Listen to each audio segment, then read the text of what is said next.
assassination, 1968, turning point of a nation. Fear of the communism abroad and worries about subversion at home led to a sort of enforced unanimity of suburban living, middle-class lifestyles. The 60s was characterized, culminating in many ways in 1968, was a more open willingness in popular culture to challenge conformity. The 1960s were a turning point for a generation coming of age and a nation at war. At the forefront were political and social marches, protests, and the youth counterculture. The younger generation rebelled against the morals and values of their parents. Some people called it hypocrisy because they could see that there was a gap between what they were being told that their government was doing and what was being reported by word of mouth or by photos in Life magazine. Your sons and your daughters are beyond your command. Your old road is rapidly aging. Please get out of the new one if you can't lend your hand, for the times they are a-changing. 68 is a good year to pick for sensibilities being changed by people going, we don't have to do this. We live in America. We live in a free country. Tuning into the three major broadcasting networks nightly brought into every American living room tragedy and horrific entertainment. Deaths of heroes, uprisings, suppressions, the end of dreams, blood in the streets of Chicago, and at last, a man for the first time floating around the moon. In 1961, John F. Kennedy appeared to relate to the younger generation. The horror of the assassination of Kennedy on November 2, 1963, shocked the nation. Vice President Lyndon B. Johnson was immediately sworn into office aboard Air Force One. On May 22, 1964, President Johnson gave a speech that described his vision for a better America. The Great Society rests on abundance and liberty for all. It demands an end to poverty and racial injustice, to which we are totally committed in our time. Land was made for you and me. In fact, most of the big Great Society programs were broad so-called entitlements, an expansion of Social Security, Medicare, highway beautification, public radio and television. There were programs specifically for the poor or minorities, Medicaid, Voting Rights Act. Meanwhile, the Vietnam War was continually escalating. In January 1968, the Tet Offensive was a demonstration of how little control the Americans had in Vietnam. In the next few months, we must test the enemy's intentions in case this is indeed his last big gasp before negotiations. But it is increasingly clear to this report that the only rational way out then will be to negotiate, not as victors, but as an honorable people.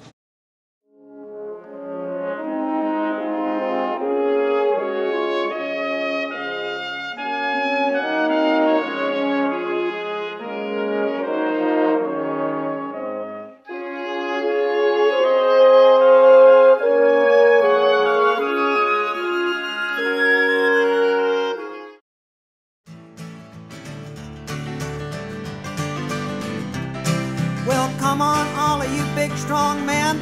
Uncle Sam needs your help again.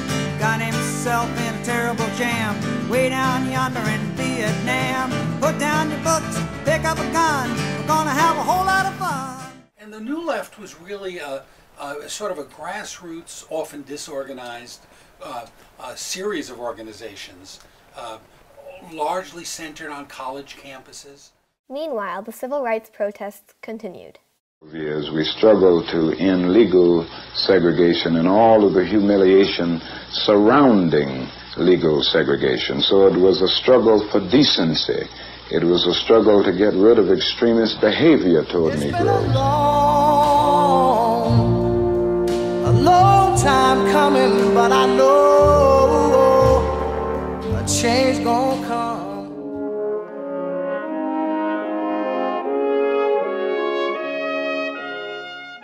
Martin Luther King dedicated his life to love and to justice between fellow human beings.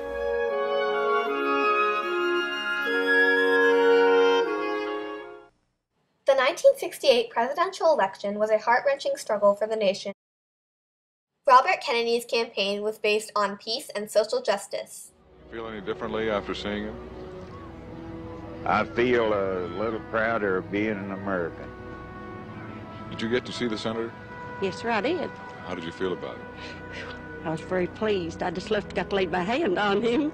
The men are trained in government programs, and there's no jobs at the end of the training program because of the cutback, because of the demands on our federal budget in Washington, the war in Vietnam.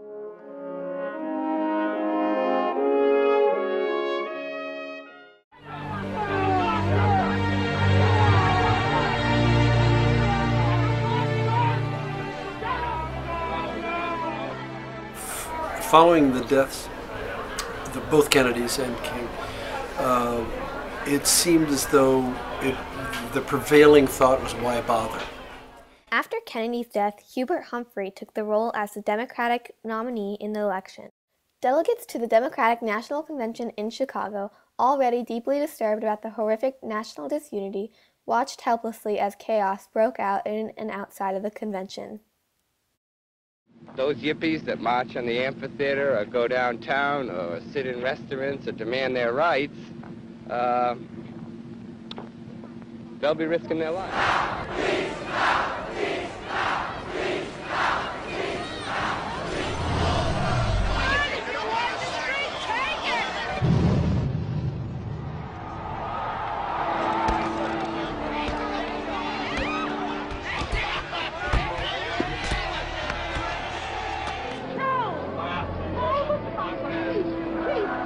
63 journalists who were beaten up or gassed. In a land that's known as freedom, how can such a thing be fair? Won't you please come to Chicago for the help that we can bring?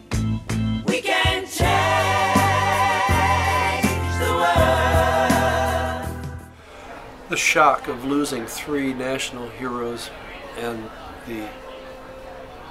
the subsequent cynicism that came into play, I think much of America was looking for stability. The presidential election was won by the Republican nominee Richard Nixon, who defeated Vice President Hubert Humphrey. Nixon's campaign promised to return law and order, which appealed to the older conservative generation. You began seeing, first in 1966 in congressional elections, and then in 1968 in the presidential election, a shifting away by traditional Democratic voters, especially in cities and in some cases in the South, white Democrats shifting towards the Republican Party. And that it sort of emerged in 1966, and I think was an important part of Nixon's electoral victory in 1968.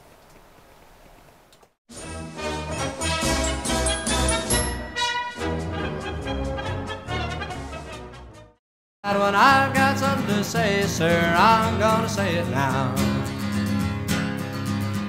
I've read of other countries where the students take a stand. We didn't want to believe we'd thrown our lives away on lost causes, so what would we do next? And some people wanted to go work in the consumer campaigns of Ralph Nader. Many of them went into the Peace Corps, many of them dropped out of school.